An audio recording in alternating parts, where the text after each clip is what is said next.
Senhoras e senhores participantes, muito obrigada a todos pelo pronto retorno. Vamos então dar início à próxima sessão, a segunda, que continuará com o mesmo tema da nova Previdência para novos trabalhadores. Para palestrar nesta segunda sessão, gostaríamos de convidar ao palco o presidente e sócio da Mongeral Aegon, Nilton Molina.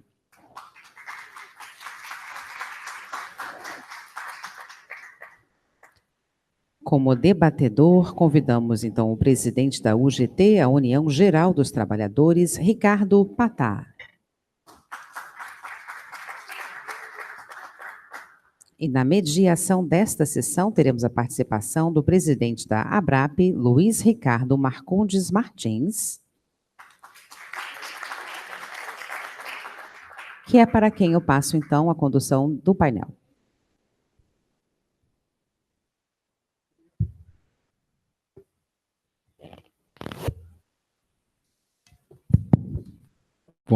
Bom dia a todos. Gostaria de agradecer imensamente o convite que nos foi feito para participar aqui desse importante evento.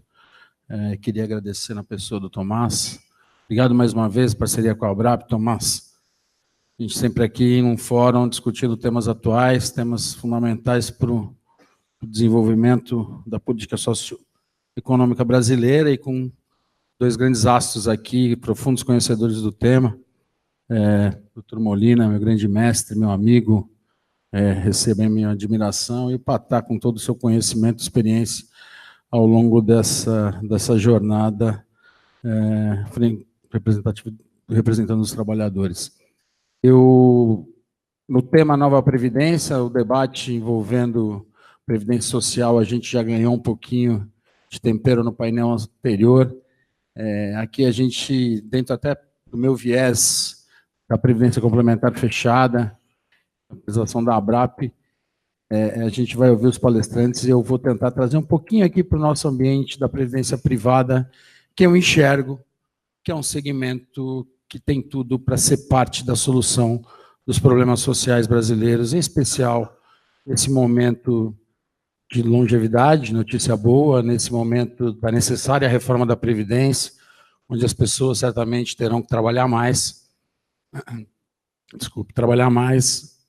contribuir mais e receber um benefício menor, porque a conta não fecha. Então, no cenário que a gente vem procurando no segmento fechado da Previdência Complementar na ABRAP, é flexibilidade, é levar a Previdência Complementar para o maior número de pessoas, em especial agora com o mote do família setorial que a ABRAP tem defendido. Mas, enfim, então aqui hoje não é para ouvir o presidente da ABRAP falando, são os ilustres painelistas. Doutor Molina, por gentileza, com a palavra. Bom dia. Tomás, muito obrigado pelo convite. E deu certo.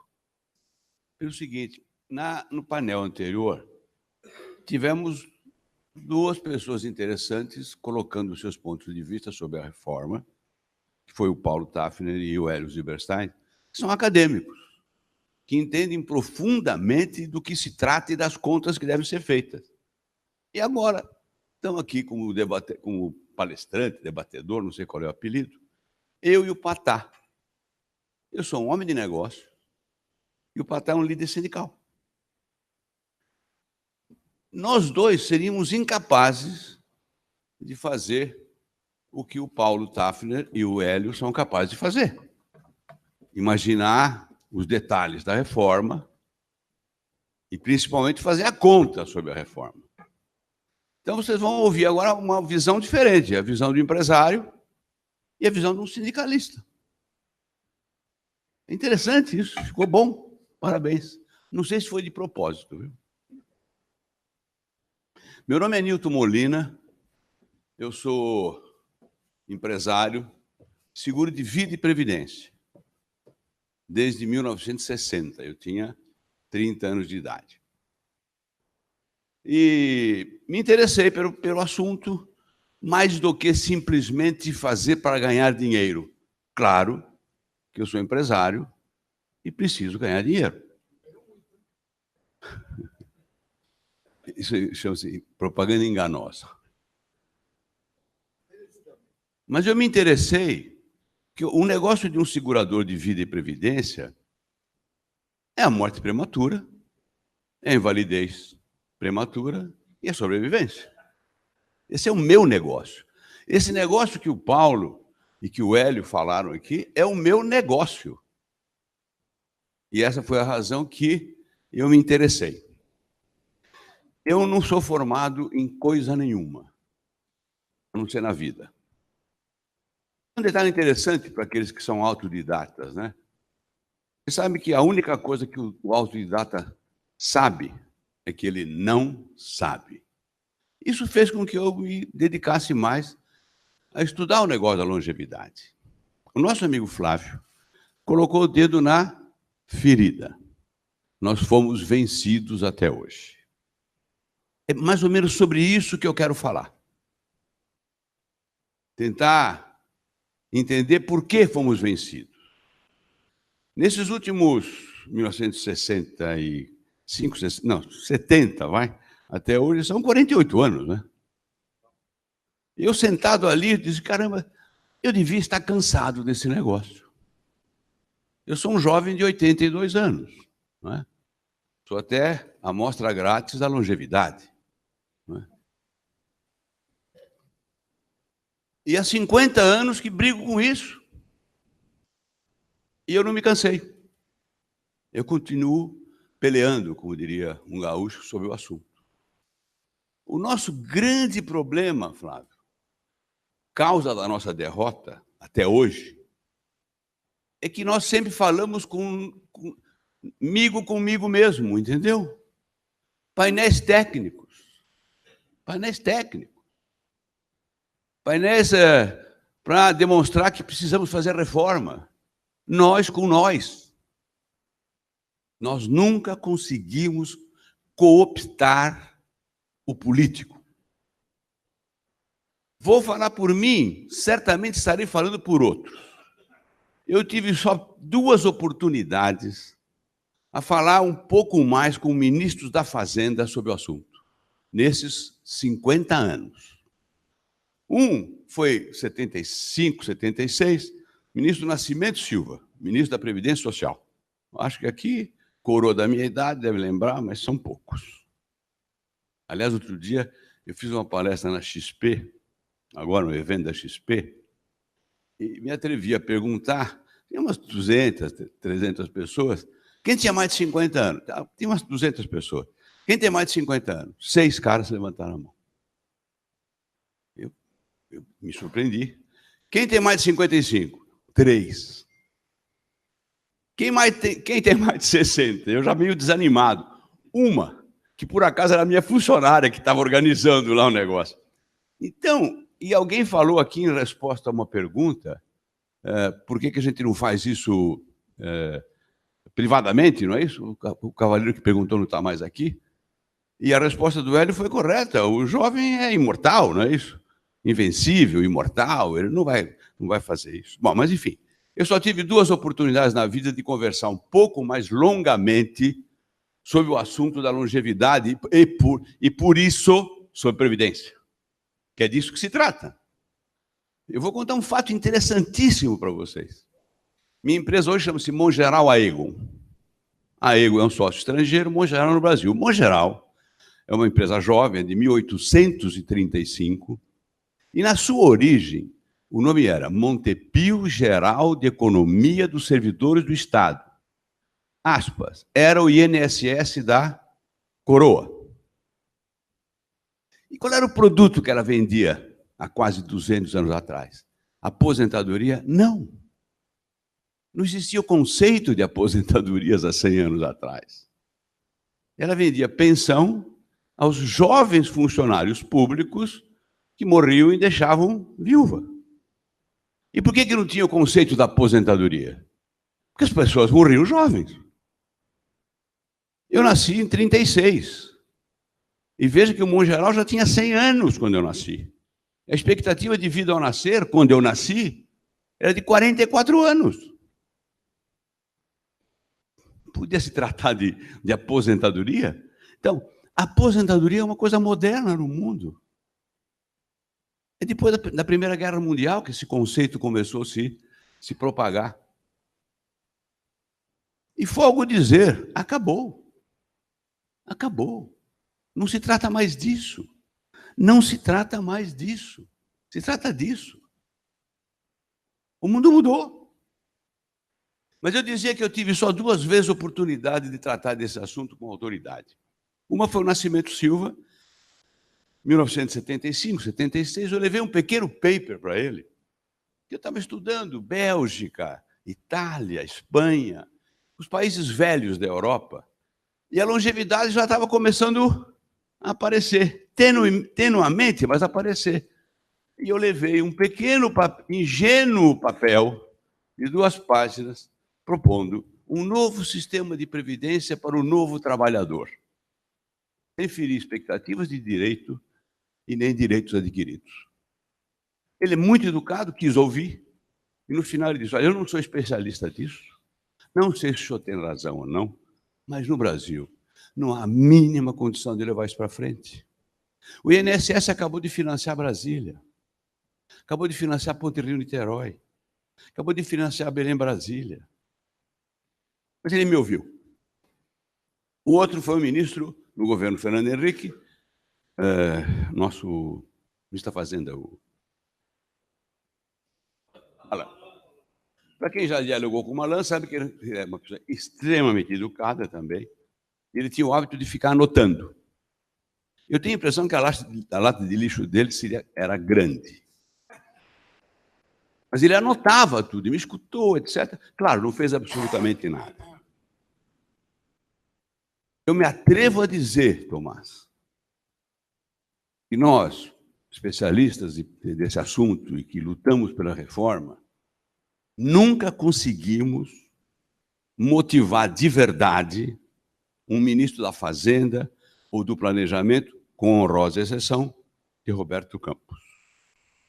E olha que Roberto Campos é 68. Ele, sim, entendia que isso ia dar no que deu. Nós nunca conseguimos.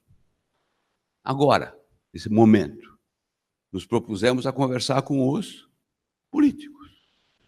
Eu, pessoalmente, não consegui falar com nenhum deles. Falei com 2 assessores econômicos. E eles não querem entrar no assunto. Porque o assunto deselege. O assunto não elege. Mas não querem entrar no assunto. Flávio, continuamos informando mal as pessoas.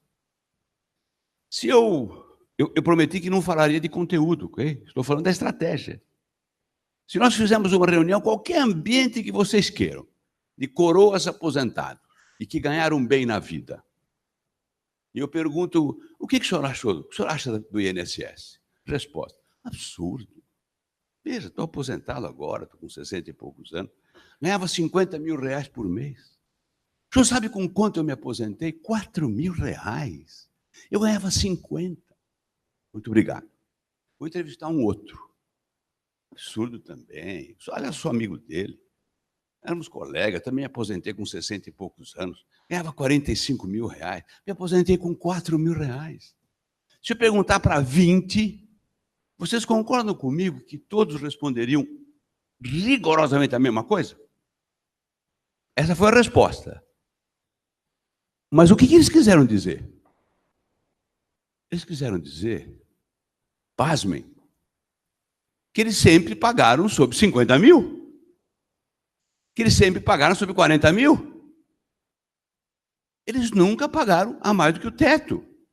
Não importa se o teto era 5, passou para 10, passou para 20, recuou para 10 e hoje é 8. Hoje é 5.500 reais. Como é que o cara que ganhava 50 mil reais se aposentou, não estou entrando no mérito da idade, se aposentou, e está na cabeça dele, aqui dentro, de que o Estado tratou-o mal, que ele devia se aposentar com 50 mil, sem nunca ter pago, minha gente. Essa é a dificuldade da reforma da Previdência. É demonstrar isso para as pessoas. E demonstrar isso aqui, que não se trata mais de aposentadoria. Eu já vendi aposentadoria assim, uma praia linda, um dia de sol, 2 cadeirinhas, um casal de velhinhos, né? Nem tanto, um guarda-sol, não é isso? Você não gostaria disso para o seu futuro? Capute, minha gente. Isso acabou. Nós vamos ter que trabalhar enquanto tivermos autonomia física. É disso que se trata. Por isso que o grande problema hoje, na verdade, não é aposentadoria, é requalificação do idoso. Nós temos que requalificar o idoso por diversas razões. Uma delas, o Paulo Tafner, chamado a atenção pelo Tomás, teve que passar rápido, não é, Tomás? Demonstrou que nós estamos caminhando para 1,5 por mulher. Não vai ter mão de obra. Não vai ter mão de obra, a não ser a mão de obra experiente dos idosos. Veja, mudou tudo. A medicina mudou. Né? O que eu digo? Você vai trabalhar até você ter capacidade de produzir. Claro que há uma curva de capacidade produtiva, não é isso? Se eu sou carregador de saco, a minha capacidade produtiva termina aos 50 e poucos anos. Eu não consigo mais carregar saco. Mas se eu for um intelectual, ela é ascendente permanentemente. Eu aposento, portanto, o carregador de saco aos 50 anos? Não. Eu tenho que requalificá-lo. Eu tenho que dar para ele uma outra profissão. Então, o nome do problema hoje em dia não é aposentar um sujeito com 60 anos de idade. Ele vai sobreviver até 90, minha gente. Ou mais. Sobre sobrevida, há teoria para qualquer coisa que vocês quiserem. Tem cientista que diz que as crianças que vão viver 120 anos já estão entre nós. Outro diz que quem vai viver até 150 já estão entre nós. E tem até quem diga que não vai ter mais morto. É verdade, a Singularity University do Vale do Silício defende a ideia que quem sobreviver até 2047, não me pergunte por que 47, até porque não me interessei muito, eu vou estar morto de qualquer jeito, não morre mais. É possível pensar nisso? É possível, sim. E como é que fica o conceito de aposentar o cara com 60 anos nesse cenário? Então, é isso que nós temos que pensar, isso mudou tudo. Essa fotografia eu gosto muito, aquele velhinho que está ali, naquele momento, há 40 anos atrás, que foi tirada aquela fotografia, ele tinha 60 anos. Ele se parecia com a minha avó, que é a minha lembrança de velhice. Minha avó. Morreu velhinha, carcomida, sabe? Aquelas entradas assim, naquela cadeira de balanço de vime, pretinha. Todo mundo tem em casa isso, não é verdade? Tinha na memória da casa. Ela morreu com aquela fotografia. Ela tinha 60 anos. Esse senhor tinha 60 anos também, há 40 anos atrás. E esse outro aqui, bonitão, aqui, ó, bonitão que não pegou aqui o negócio, também tem 60 anos. Eles se parecem, não? Tem alguma semelhança entre essas duas pessoas? Você acha que esse cara aqui está na hora de ir para casa, na praia, ele com a mulher dele? E a sociedade continuar trabalhando para ele ficar na praia? Não faz mais sentido, minha gente. Acabou isso. Veja, essa é uma outra fotografia que eu gosto muito. Essa senhora setentona, ela está chorando no espelho. E vejam como ela se vê. E atrás dela está a filha, com aquele olhar angelical, não é isso? Achando que a mãe é ultrapassada, coitadinha, frágil, não é? Doente, improdutiva. Agora, como é que ela se vê? Tenho 5 minutos. Você pode dar um desconto, você meio dono aí, dá um descontinho. Não, porque outro dia me convidaram para fazer uma palestra, me deram 15 minutos. Falei, não vou. É quando eu olhar para me apresentar, eu não comecei na porra da palestra ainda. Ela se vê como? Experiente, ativa, em forma, capaz, bonita. É assim. Ela está certa, a filha está errada. Repito, o problema hoje chama-se requalificação ao trabalho do idoso e não mais mandar para a praia. Claro que ele vai ter mais idade, ele tem direito de trabalhar menos. Ele fez uma poupança direta ou indireta, no Estado ou não. Ele não precisa trabalhar mais 8 horas, pode trabalhar 4, 5 horas. Ele morre, meu pai morreu com 72 anos. Qual foi a doença? Aposentadoria. 2 anos só, hein? Era um operário, pode trabalhar aos 70, morreu aos 72. Causa mortes, aposentadoria. Mas é verdade. O que um homem, operário como era meu pai, acostumado a levantar às 5 horas da manhã para chegar na fábrica às 7. Trabalhou a vida inteira. Até 5, 5 e meia, 6 horas.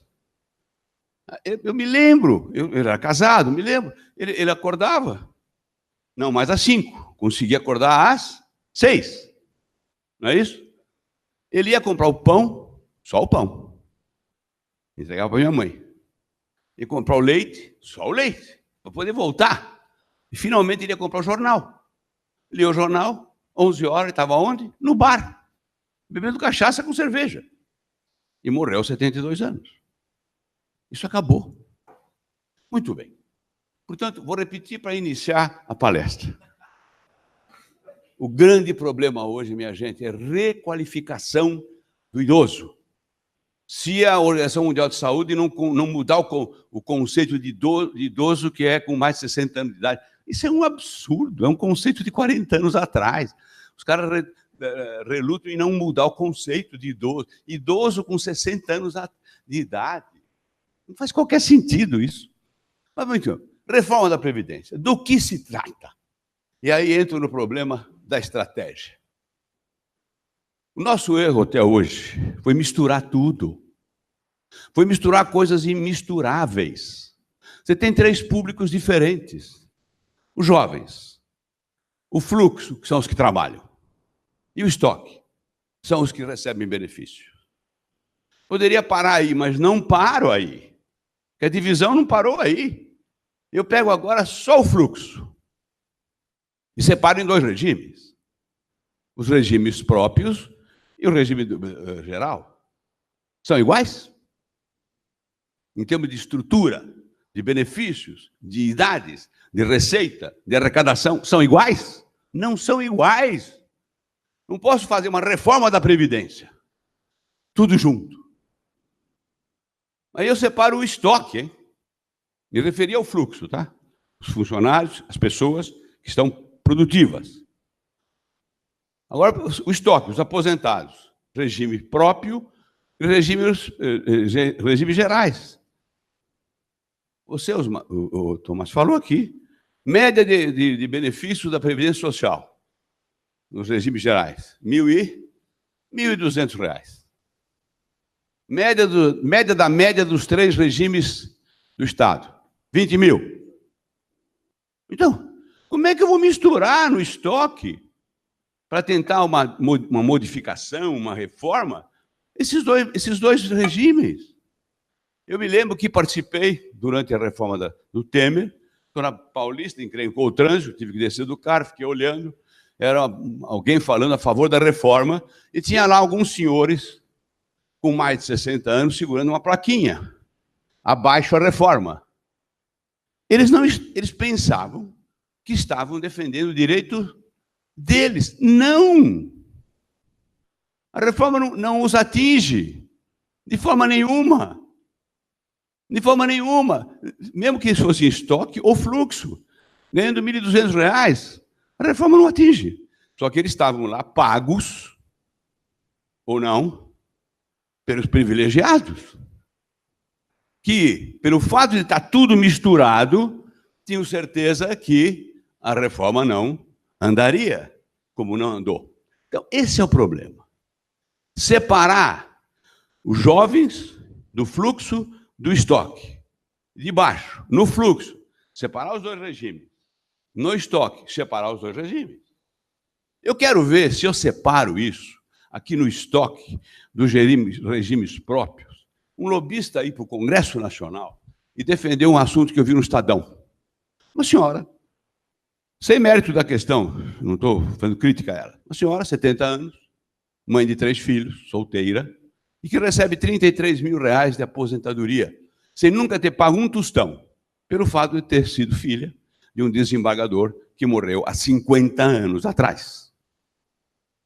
Eu quero ver alguém subir no palco lá do Congresso Nacional e defender, por isso que eu tenho que separar esse assunto do estoque, do regime geral, do regime próprio. Ninguém do INSS precisa subir lá. Ninguém precisa subir para defender isso, porque não tem esse caso nos regimes próprios. Muito bem, claro está, portanto, que primeiro problema é por que perdemos sempre a guerra. Número 1, não conseguimos estimular os que decidem. seja o ministro da Fazenda, do Planejamento ou o próprio presidente da República. Segundo, é que nós misturamos tudo e tem que desmisturar para poder aprovar. Muito bem. Reforma da Previdência. Afinal, do que se trata a reforma? Eu vou tentar definir em 3 palavras. Simples, claras e objetivas. A reforma significa aumentar a idade, diminuir os benefícios, aumentar impostos. Expliquei a reforma, não? É isso a reforma. E a gente, ninguém é a favor. Pelo óbvio, não é isso? Alguém é a favor de não se aposentar aos 60, se aposentar aos 70? Não. Alguém é a favor de estar recebendo os 33 mil reais e passar a receber 5? Não. Portanto, como ninguém também é a favor de aumentar impostos, ninguém é a favor e por isso que não anda. É disso que se trata. Porque, no fundo, a reforma é isso aqui. É só isso. Tem detalhes? Tem, a mulher, o homem, não é isso? Mas são detalhes. Na frigir dos ovos é isso aqui. Qual é a solução? Para alcançar o sucesso, a estratégia deverá considerar romper as resistências naturais do problema. Onde é que estão as resistências? Está no comerciário? O Patar representa o maior sindicato comerciário da América Latina, o comerciário de São Paulo, além da UGT. Está no comerciário esse problema? Está no Barnabé, do funcionalismo público? Pouco, muito pouco. Está em quem tem poder.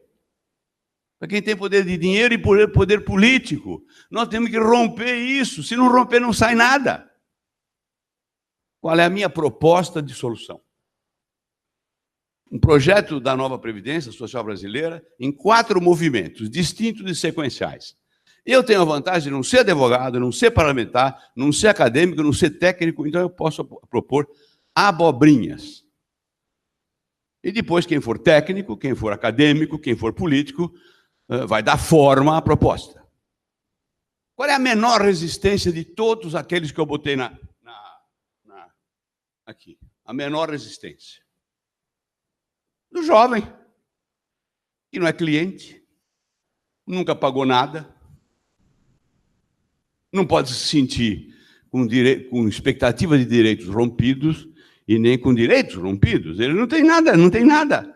É menor resistência. Então, meu primeiro passo é um novo sistema para os novos entrantes. Técnica e financeira mais sustentável. Como falou como falou o Hélio. Que se misturar as duas propostas, do Hélio e do Paulo, mistura e vai ser uma coisa maravilhosa, tá? Porque os dois têm coisas maravilhosas. Na minha opinião, são as 2 melhores cabeças no Brasil para criar essas soluções. Qual é a pior resistência? A menor resistência está clara, é o novo.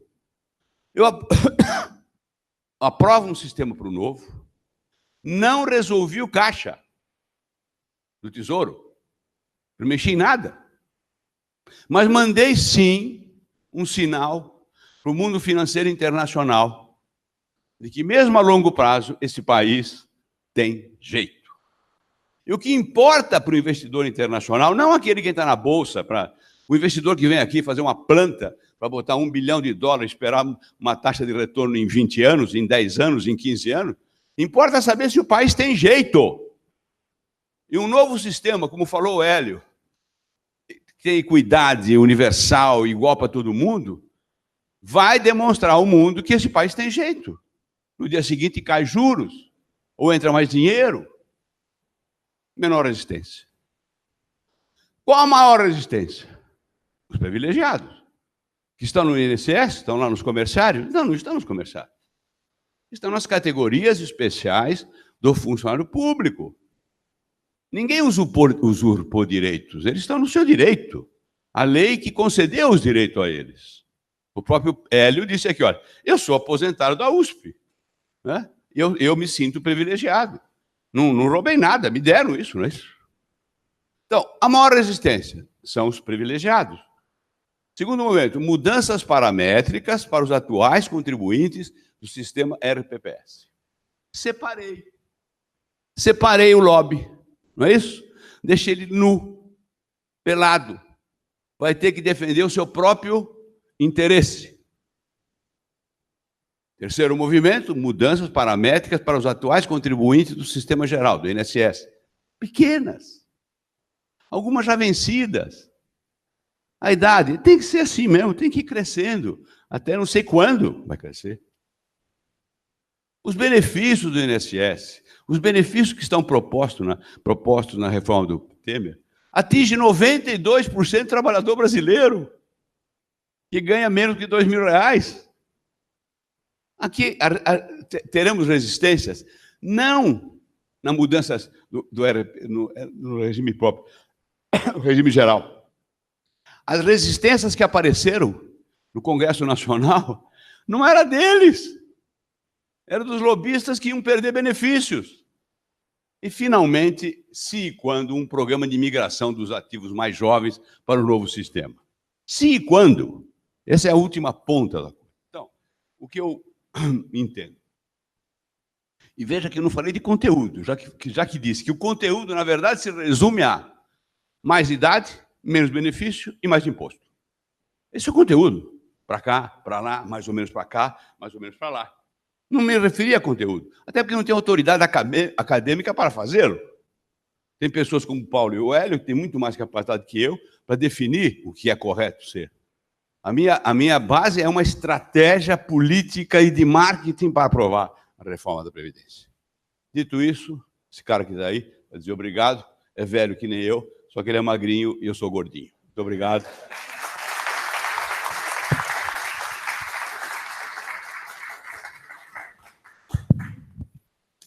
Doutor Molina, brilhante, como sempre. Trouxe aí para a gente algumas diretrizes a serem seguidas por nobres acadêmicos, né, doutor Molina? E os políticos. Sem maiores delongas, eu vou passar a palavra para o Patá, e aí a gente abre para os debates na sequência. Doutor Ricardo Patá, por favor, com a palavra. Boa tarde, meus amigos e amigas. Tomás, muito obrigado pelo convite. Molina, é um prazer estar aqui com você, nosso mediador.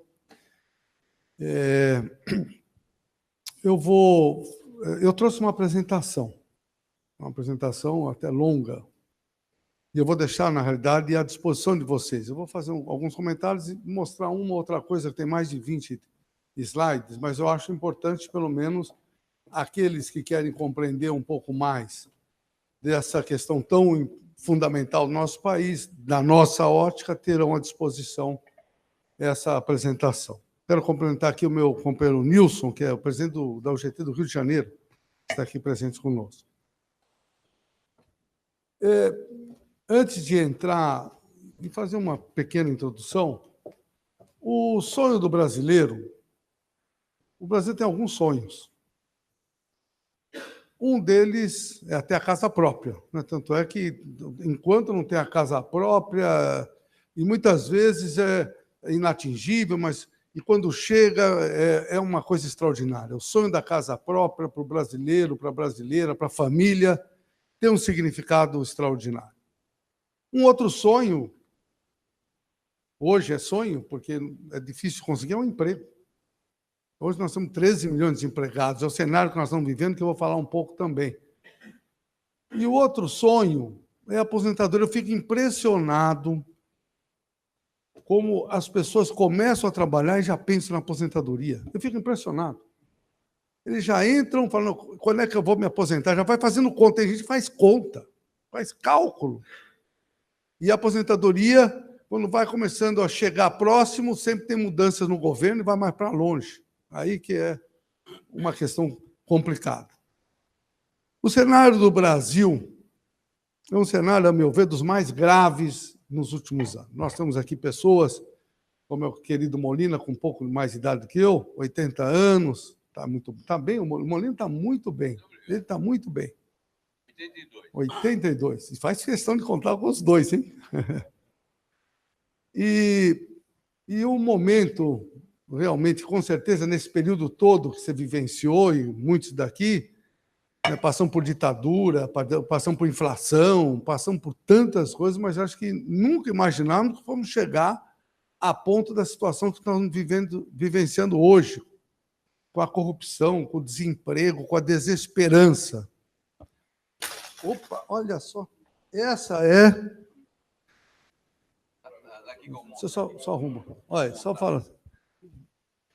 Esse é o cenário que nós estamos vivendo hoje, e principalmente na nossa ótica dos trabalhadores, é realmente uma situação caótica. Nós fizemos em São Paulo, e teve repercussão no Brasil, a UGT e os sindicatos comerciais de São Paulo, um mutirão do emprego. Não sei se alguém de vocês viu, ouviram? Colocamos 6 mil vagas, apareceram 16 mil pessoas. Todo mundo sabia, por números, o tamanho do desemprego, mas ninguém sabia a cara do desemprego. Quando viu o sofrimento, as pessoas com a família lá procurando emprego, não tinha pão, não tinha dinheiro para voltar para casa, não, pelo amor de Deus, me arranja um emprego. Obrigado. A gente percebe com clareza essa situação caótica que nós estamos vivendo. O tema é um tema que teve muito debate nos últimos anos e não conseguiram aprovar a reforma, com certeza, por vários movimentos. Mas uma coisa eu digo para todos, não foi por causa da UGT, não foi por causa das centrais sindicais, não. Nem a CUT, que é a maior central, a UGT é a segunda maior do Brasil, a CUT é a maior. Foi por conta, com certeza absoluta, como foi dito, do lobby e por conta dos servidores públicos. Eu não estou criticando o servidor público, se é ruim, se é bom, mas a responsabilidade de não passar, pode ter certeza, não foi das centrais sindicais, que brigaram, lutaram. Se fosse, nós conseguiríamos barrar a reforma trabalhista. Nós não conseguimos. Aí mostrou infelizmente, a nossa incapacidade de permitir, de impedir que fizesse o que fizeram com a CLT, fizesse o que fizeram com uma série de questões e querendo acabar com o movimento sindical, porque o foco é o movimento sindical. E por que queriam acabar? Porque achavam que o movimento sindical é que passava recursos para o Lula ser presidente. Eu sou presidente de uma central que é o UGT. Não sou petista e nem cutista. Eu sou até filiado a um outro partido. Mas todos nós falamos, não, todos que estão lá, e não há dúvida. Eu acho que ninguém aqui, não sei se alguém tem dúvida, se o Lula tivesse solto, ele ganharia essa eleição. Com raras... Tem algumas controvérsias, poucas. Tem aqui uma. Querendo ou não estou dizendo que eu seria o meu trabalho, a minha vocação, mas, meus amigos, a questão foi exclusivamente política. Muito bem. Na Previdência, eu acho que tem vários temas que teriam que ser desenvolvidos antes até de resolver definitivamente. É a questão da gestão. Para mim, uma das gestões mais temerárias que tem no Brasil é a gestão da Previdência, incluindo o INSS, incluindo tudo. O Molina sabe bem, porque eu sempre coloquei como exemplo. Aqui no Rio deve ter também. A INSS é o maior imobiliário do Brasil. Mas tem milhares de imóveis. Que estão todos lá parados, em decadência, custando para nós, que poderia ter se vendido muitos deles, com certeza absoluta, o déficit que se fala poderia diminuir. Por exemplo, uma outra questão é a questão de que não há uma previsibilidade de que de uma certa empresa vai deixar de pagar. E aí espera a empresa falir para ir cobrar. Como é que vai cobrar o Mapping faliu, a VASP? Como é que vai cobrar dessas empresas? Se há um banco, com certeza absoluta, quando empresta o dinheiro, quando percebe que tem alguma questão, o banco vai lá. Agora, essa questão, o dinheiro é nosso, pessoal. O dinheiro é nosso, são bilhões. Quanto é que é o valor que deve? Você sabe de cabeça? Não, desse dinheiro que... Dizem que é 180 bilhões. Só alguns temas para colocar, então. Agora, o que o GT pensa da reforma previdenciária? Primeiro, a UGT é uma entidade reformista. Nós tivemos o 3º Congresso e aprovamos várias reformas. Mas, a nosso ver, a mais importante seria a reforma política, a reforma do Estado. Porque existem situações terríveis ocorrendo. Nós estamos vivendo hoje uma ditadura do Judiciário, do Ministério Público. É uma ditadura hoje. Não deixa de ser. A intervenção do Judiciário nas relações é muito grave. Então, a reforma necessária é para colocar os poderes de forma equilibrada e capaz de nos levar à efetivação definitiva da democracia, porque democracia com esse desemprego, com essa desesperança, só voto não é democracia, pessoal. Isso está muito longe da democracia. Então, são uma série de questões que devem ser mudadas, mas também a reforma previdenciária, nós somos a favor. Deixa eu ver se eu passo aqui alguma coisinha. Para pôr para lá ou para cá, vamos ver aqui. Eu vou passando rápido, porque eu vou pegar alguns números só para vocês e vou deixar com vocês essa apresentação. Esse é um tema que eu acho importante que nós pensamos. A Previdência, sob a nossa ótica, no Brasil tem que ser igual para todo mundo. O Molina, um homem rico, capaz, qualificado, com o trabalho que ele desenvolveu, e parabéns pelo trabalho, mas, no caso da Previdência, ele não é diferente do Tomás. Os quesitos, o tempo trabalhado, darão aos dois a entrada na Previdência, na aposentadoria.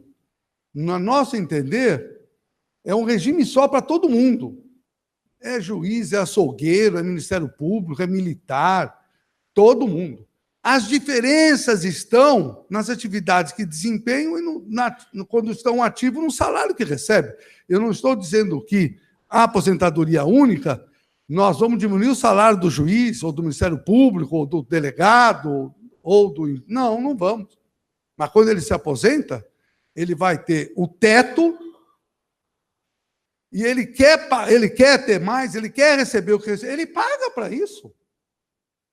Nós não podemos mais sustentar, em hipótese alguma, a minoria do nosso Brasil, minoria privilegiada. Não podemos. O Brasil é um país rico, chegamos à 5ª economia, agora somos a 8ª ou 9ª economia, mas temos realmente capacidade para crescermos, dependendo dos resultados das eleições e do trabalho que o Brasil desenvolverá a partir de agora, podemos sim voltar a crescer, a empregar, e temos que ter mudanças importantes estruturais no nosso país.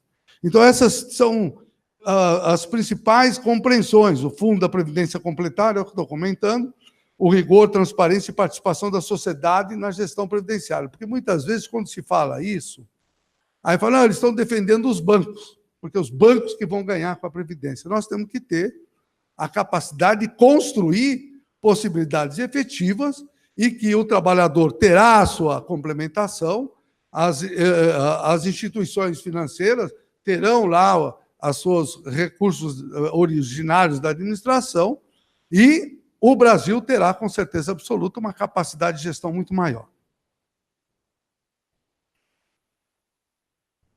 Agora, todas as reformas, e essa é uma questão que não ficou muito clara, elas têm que ter, até redundantemente, que eu já falei, claro, é clareza, confiabilidade em informações, confiabilidade de dados, estudos e transparência. Quando passa isso e as pessoas acreditam, com certeza absoluta, a população estará também ao lado das mudanças importantes. Mas é uma caixa negra, não se coloca com clareza as questões, certas situações, como duas que eu ponderei, tanto dos imóveis quanto da gestão, não é passado para todos nós, então não há confiabilidade para que se possa construir esse ambiente é necessário isso. E a equidade. A equidade é um dos princípios fundamentais que nós devemos perseguir. Vou passar. É uma dos enunciados que nós defendemos muito. É muito injusto, ao menos os organizados, para pressionar o governo, cabe nós exercer essa defesa, a defesa das mudanças. Então, nós não somos contra as reformas, só que as desigualdades que são mantidas por algumas reformas, nós somos contra. Equidade e rapidez na convergência dos regimes. E aqui eu apresento os números que realmente nos deixam muito preocupados. Esses números foram apresentados pela Fazenda. Então, servidor público, civil e militar, 77 bilhões, são 930 mil pessoas. O regime geral dos rurais, 101 bilhões, que é uma outra questão que também já foi comentado de longa data, mas na Constituição resolveu incorporar essas pessoas que dão alimento para os brasileiros, né? E aí a gente vê as grandes diferenças. 9 bilhões, servidor público, civis e militares. E o urbano, a média, que foi dito aqui, R$ 9.000, 800 para o rural e 1.200, como foi falado, para o trabalhador comum, que somos nós. A questão, eu tenho aqui também um gráfico aqui são o déficit, né, incluindo a DRU. Eu estou passando rápido porque eu vou deixar com você, então, porque eu acho importante que as pessoas depois possam ver o trabalho que nós fizemos. Da renúncia fiscal, que é uma outra questão, e aqui que foi dito, a expectativa ao nascer, que aumentou muito, né? E a expectativa ao nascer dos estados, porque há uma diferença também dos estados. Aqui é a média, homem e mulher. Quando a gente coloca só o homem, a gente percebe que tem estados que o homem vive próximo dos 66 anos, a expectativa, ao nascer. Mas você sabe que até é pior, porque, infelizmente, por outras questões, a violência e outras situações que nós temos no nosso país, ceifa a vida dos homens muito mais cedo. E aqui das mulheres, aqui tem as mulheres, com certeza, as que estão aqui vão passar dos 100 anos, todas essas mocinhas aqui, com certeza. Muito bem, aqui são as mudanças dos planos e assim por diante. Então, a minha, na verdade, compreensão, temos que ter a reforma previdenciária, temos. Temos que colocá-la com muito mais clareza. Os conceitos apresentados por Molina, eu achei que nós podemos, juntos, até fazer uma construção, porque eu achei interessante aquele quadro daquela senhora que se vê de forma diferente. Eu também acho que todos nós. Eu fiquei preocupado, eu faço natação. E aí, num exame, o pessoal tirou fotografia para ver o nosso corpo. E quando eu vi, eu não acreditei. Realmente, infelizmente, é verdade. A gente pensa que nós somos de um jeito, mas nós estamos de outro. Que a idade acaba mesmo com a gente, infelizmente.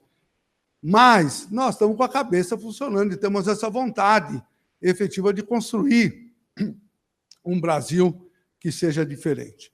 Então, nós, num debate, num evento como esse, nós podemos iniciar um processo de fazer uma corrente, sabe? Uma corrente de mudanças importantes para o nosso país. E uma delas é essa. E nós podemos construir conscientizando efetivamente que nós vamos fazer uma mudança para todo mundo. Nós não podemos privilegiar mais ninguém. Os servidores públicos, até pouco tempo atrás, muitos de vocês sabem, eles não pagavam a quarta parte. Não pagavam absolutamente nada.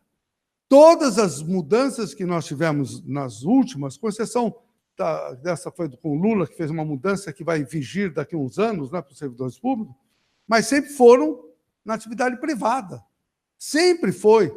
A maior parte dos nossos representados é da área privada. Sempre mudanças ocorreram, na minha compreensão, contra nós, e sempre mantendo os benefícios por receio de mexer com juízes, militares e assim por diante. Eu acho que nós temos que ter a capacidade de construir um país cidadão onde todos são considerados brasileiros e brasileiras. Ninguém tem privilégios ou para um lado ou para o outro. Aí, com certeza absoluta, nós vamos ter um Brasil, que é um país rico. O Brasil é o país que tem mais terra agricultável do mundo. O Brasil é talvez um dos únicos países que tem 3 safras ao ano. O Brasil tem o povo mais especial do mundo. Nós não merecemos essas questões, essas alterações que estão sendo feitas, assodadas, sem debate, sem discussão. Na reforma trabalhista, um dos itens apenas, para as mulheres que eu estou dizendo, é permitido a mulher grávida trabalhar em lugar insalubre, prejudicando ela e os seus filhos. Isso está na lei, a nova lei. O trabalho intermitente, porque tem outras questões que estão na nova legislação trabalhista que vão influir muito na Previdência. O trabalho intermitente é um deles. O trabalho intermitente está sendo utilizado por muitas empresas, principalmente na hora do comércio, contrato 4, 5 horas por semana, pago R$5 por hora, ou seja, a pessoa recebe 20, 25 por semana, vai receber no mês R$100. Não há dúvida, para quem não tem dinheiro para comprar o pão, R$100 vai dar para comprar o pão. Só que esquece, se quiserem estar na estrutura previdenciária, são obrigados a recolher, isso está na lei, 8% sobre o salário mínimo. Se ele recebe 100 e recolhe 80, vai receber 20, ele vai trabalhar para pagar. Então, as mudanças ocorridas na reforma terão consequências também no trabalho intermitente, a pejotização, a informalidade ampliada, porque a maior parte das contratações, elas estão justamente nessas áreas, terceirização, na questão da pejotização e na questão do trabalho intermitente. Então, dessa forma, meus companheiros, é muito prazeroso estar aqui num ambiente acadêmico, e até num lugar muito bonito, eu não conhecia, da Fundação Getúlio Vargas, num lugar especial, um tema que é extraordinário, necessário, mas que para ocorrer e para a gente alcançar o que todos aqui nesse plenário pensam, nós precisamos ter transparência, nós precisamos ter capacidade de compreender a unidade de todos e não haver diferenciação entre homens, mulheres, ricos ou pobres, açougueiros ou juízes. Somos todos brasileiros.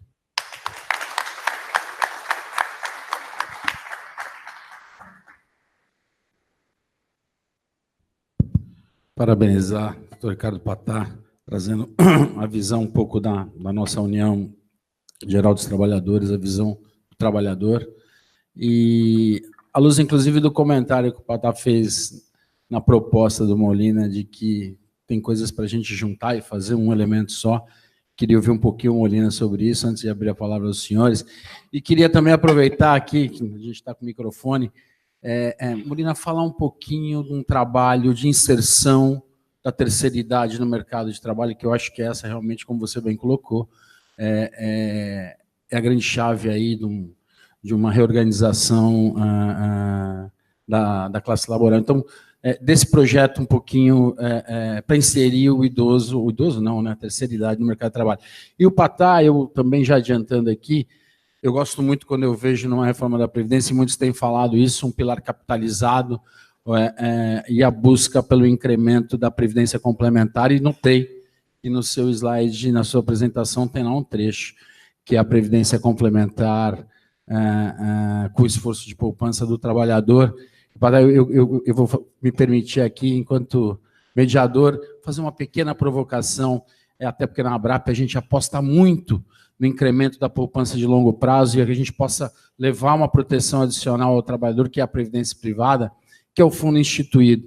O Fundo Instituído é algo novo, que veio na legislação, na reforma da Emenda Constitucional número 2098, incrementada pelas leis, em especial a Lei 109, e avançou no Brasil muito a Previdência Complementar Fechada do Instituído, das OABs, as OAB-Preves, esse é um segmento para sindicatos e entidades de classe, médicos também, e a gente apostava na época, até por força de uma diretriz do governo Lula, que os sindicatos realmente iriam buscar também essa ideia, o incremento dessa ideia, e, na verdade, frustrou um pouco nossa expectativa. E nós estamos voltando com essa bandeira, que é o fundo instituído para entidades sindicais, associações de classe, que a gente aposta muito, inclusive, para os seus familiares.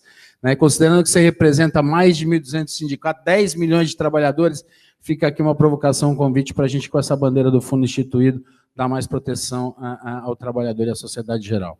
Ficam aí as duas provocações, doutor Nilton Molina, doutor Ricardo Patá, por gentileza. Fazer um primeiro comentário sobre o que o Patá disse, sobre como é que nos vemos e como é que os outros se veem.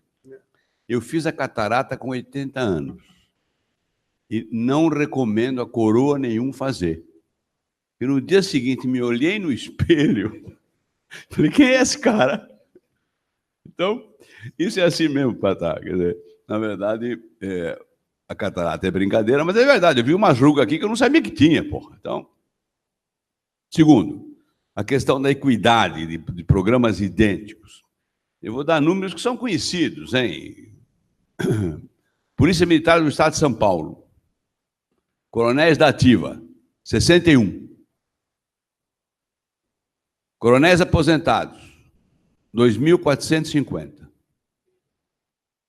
Faça uma curva o que vocês quiserem. Estão livres para fazer qualquer tipo de curva, ver se cabe numa categoria profissional, na mesma categoria profissional, 64 ativos, que, em tese, em termos de produtividade, deveriam financiar 2.400. Essa é a tese dos regimes de repartição, não é isso? Os ativos produzem renda para pagamento dos inativos. É assim a lógica do regime de repartição. Quero ver 64 produzir riqueza para sustentar-se e sustentar mais 2.450 coleguinhas. Segundo, esse assunto, eu vou falar dois assuntos, a reforma da Previdência e depois o teu desafio dos longevos. O Patá, na verdade, para mim, para o Hélio, para o Tomás, etc., dos homens do sindicalismo o que a gente consulta mesmo. A gente sabe que ele tem um pensamento muito mais avançado do que os outros. Essa reforma do Hélio, o novo sistema de previdência para o novo trabalhador, foi mostrada para o Patá já N vezes. E é o que ele falou, é igual para todo mundo.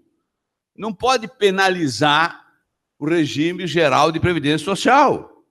Está errado. Tanto que eu botei isso em terceiro ponto. O primeiro não é isso.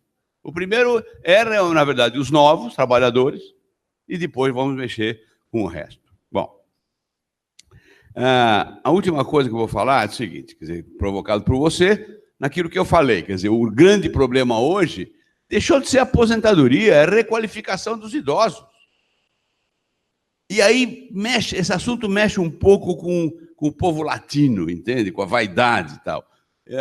Eu sou presidente de um instituto de longevidade que a minha empresa criou para justamente discutir esse tipo de assunto. É uma ONG sem fins lucrativos, que eu ganho dinheiro num lugar e gasto no outro. Mas, enfim, discutir essas coisas da longevidade.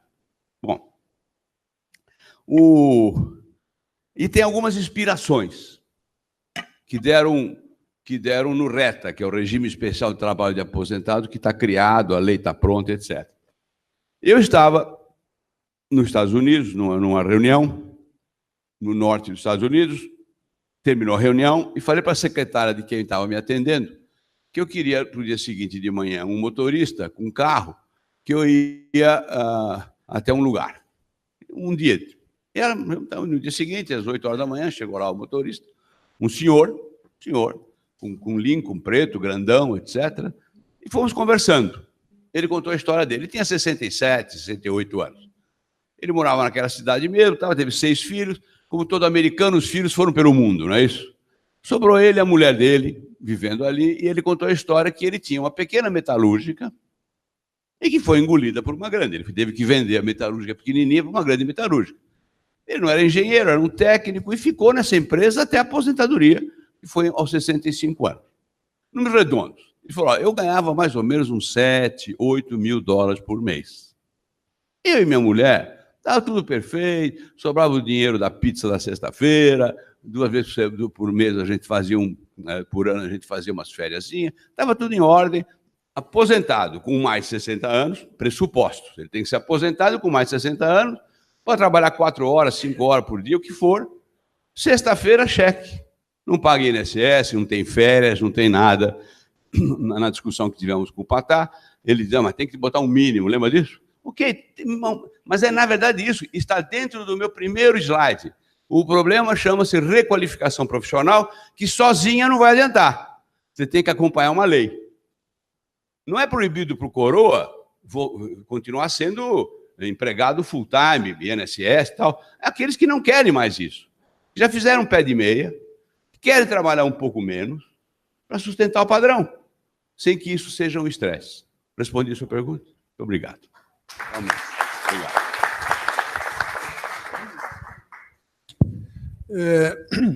Com relação à possibilidade da estrutura sindical focar a atividade com relação a essa complementação de aposentadoria, e que nós tentamos realmente no passado e não tivemos muito sucesso.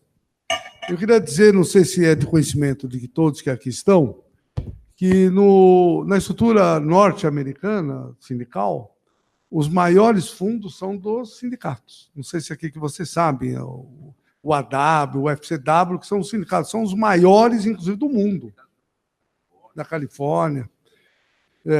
Então, agora que nós estamos vivenciando uma mudança importante no Brasil, no campo da estrutura sindical, e que nós temos que prestar serviços, temos que fazer mudanças importantes, porque eu costumo dizer, mesmo que eu não gostei da forma que foi feita a reforma trabalhista, mas eu digo para todos os meus companheiros que não adianta chorar em leite derramado, já está aí, vamos para frente.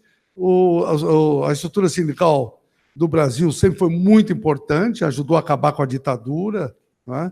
Ajudou a acabar com a inflação, criou a política do salário mínimo. Com certeza, é um momento difícil e uma das alternativas, com certeza, é essa. Então, podemos voltar a construir, de uma maneira factível, a participação da estrutura UGT, que tem mais de 1.300 sindicatos, quase 1.300 sindicatos, e mais de 10 milhões de trabalhadores representados. E, como eu disse, que um dos sonhos mais relevantes do trabalhador é a aposentadoria, é criar possibilidades concretas, não é? E, inclusive, gerando riqueza.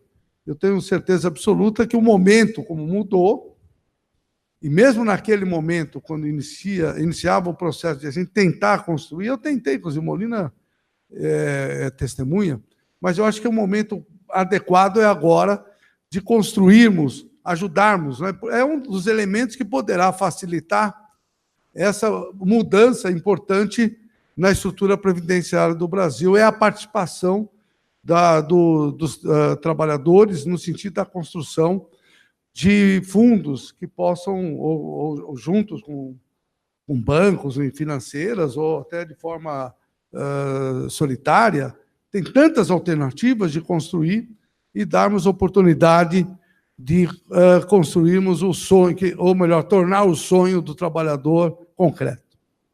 Veja, agora minha veia de negócio. Eu não vou perder esse cliente de jeito nenhum, tá? Tá, obrigado. A gente fica feliz ouvindo que é mais um viés de crescimento, de incremento, de potencial da previdência complementar fechada, que é o que a gente defende muito.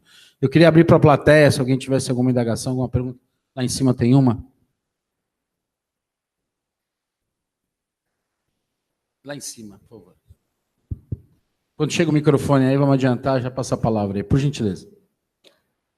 Boa tarde. Eu gostaria de fazer a seguinte colocação. Foi dado algumas soluções, algumas ideias, mas acho que foi esquecido um ente que chama governo. Quem não está dentro quer entrar e quem está dentro não quer sair. Esse é o maior problema de qualquer mudança ocorrer, porque são os maiores beneficiados. No máximo, o governo dará o anel para não perder o dedo. Eu estava lendo aqui no Google uma coisa que me revolta é o fundo de garantia, foi falado aqui. Fundo de garantia, tempo de serviço, 8%. É o fundo que recebe a menor rentabilidade. É a menor. É menor do que a poupança, é o nosso dinheiro. Tá? Aí foi dito aqui, não, temos que ter a participação dos trabalhadores. Ok, classe trabalhadora. Aí eu fui ver a relação dos representantes do Fundo de Garantia. 6 sindicatos de trabalhadores. E 6 também de sindicatos de empresários. E 12 ministérios. Então, mesmo numa provável aliança de empresários com sindicalistas, no máximo é 50%. Então, sempre se sai perdendo.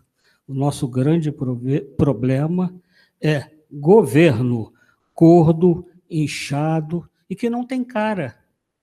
Obrigado. Eu concordo nos 2 temas colocados e até tenho dito para os nossos dirigentes sindicais com relação à eleição, porque quando se fala de governo, é um governo que foi eleito. Eu digo para as pessoas que nós temos que pregar o voto consciente. Eu tenho participado muito nas mudanças de buscar o voto distrital misto, ou seja, tornar cada vez mais próximo o eleitor daquele que vai ser eleito, porque muitas vezes as pessoas elegem e nem sabem. Se você, 4 anos depois, perguntar para o eleitor quem você votou, ele não vai saber, não vai lembrar, porque não tem essa ligação, não tem essa consciência. E digo até que as pessoas, quando vão votar nas escolas, infelizmente, não tem nem quem votar, pega os santinhos que estão jogados no chão e vota no diabo. Essa é a realidade, infelizmente, do nosso país. E não vai ter muita mudança no Congresso. A renovação vai ser pequena, por vários motivos. Não sei se todos sabem, mas os partidos deram um valor para aqueles deputados atuais. Os que estão entrando não deram absolutamente nada.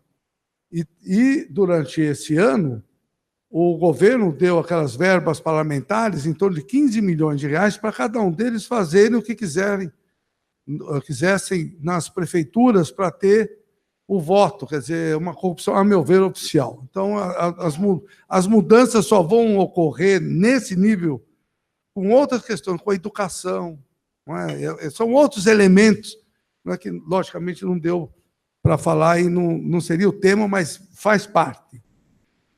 O Fundo de Garantia, a UGT apresentou um projeto exatamente para ter paridade, para que nós tivéssemos, porque o dinheiro, inclusive, é do trabalhador, e a gestão nossa é para inglês ver.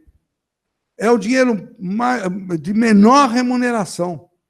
E nós temos um projeto, o Molina também acho que está a par, que nós temos um projeto de uma aplicação dos recursos do Fundo de Garantia em empresas de boa governança, que poderia dar um upgrade nos valores dos trabalhadores, sem causar riscos no dinheiro que está aplicado lá. Ou seja, tem várias alternativas que a UGT já apresentou.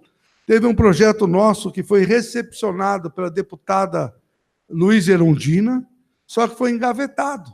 Está na linha que você comentou.